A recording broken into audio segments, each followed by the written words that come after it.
Bagnolet à la cité Lanoux, il fait 4 degrés et il est pas loin de 21h et on s'apprête à tourner une scène où Nora, l'héroïne, se rend dans un parking tout à fait glauque et anxiogène. 17 sur un deuxième, 2 caméras.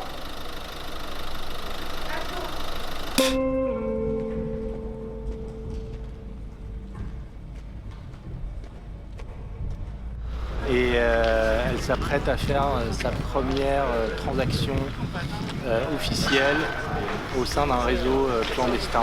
Coupe ton moteur, sors et prends ton téléphone. Vas-y là, dépêche.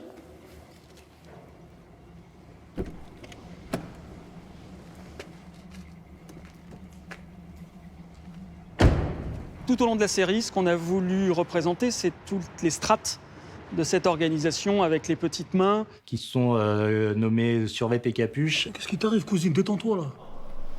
Survêt, c'est l'acolyte de Monsieur Capuche.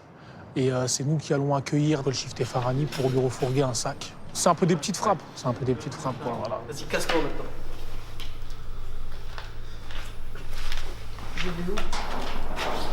Très vite, elle rencontre un deuxième personnage qu'on appelle dans le scénario costard-cravate, puisqu'une personne n'a vraiment de nom, on les appelle par ce qu'ils portent.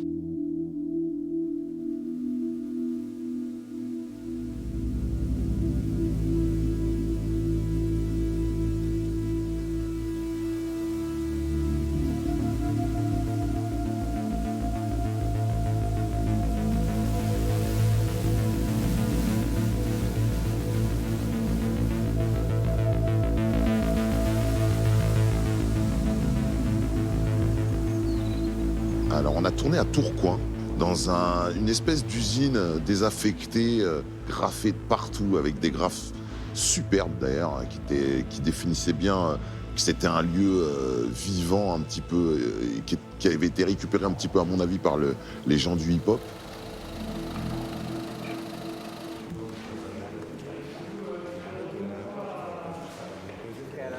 Arrive costard-cravate et son acolyte avec la boîte, avec Ben dans la boîte, mais elle ne le reconnaît pas tout de suite du tout. T'attends quoi? T'attends quoi? Voilà. J'ai toujours aimé ce genre de personnage sur lequel on peut vraiment s'amuser à être vicieux, tyrannique. Regarde-le bien, le frangin. T'as vu qu'est-ce qui se passe quand on essaye de nous la faire à l'envers? Il peut s'estimer heureux. Les deux connards qui bossaient pour lui, ils ont eu moins de chance. T'as vu? Je t'avais dit qu'on réglerait le problème.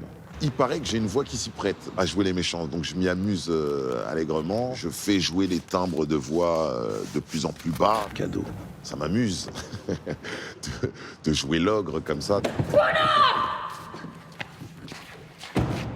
Le méchant, il a toujours plus de choses à montrer qu'un gentil, entre guillemets. Alors là, on va tourner une baston en plan séquence, du point de vue du frère de Nora.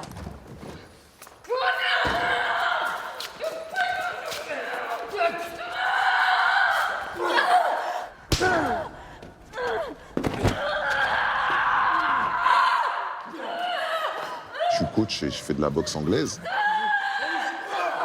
Donc c'était vraiment une partie de plaisir, quoi, ouais, pour le coup. Ouais. Moi, je trouve les scènes de bagarre, c'est un peu comme les scènes d'amour. Si le chimie marche pas, c'est vraiment torture de tourner ces scènes-là. Et moi, je pense si l'acteur devant, il n'est pas Toxico de merde. coopératif, comme les scènes d'amour, ça devient vraiment l'enfer. Mais c'était tellement agréable à tourner. C'était une merveille, en fait.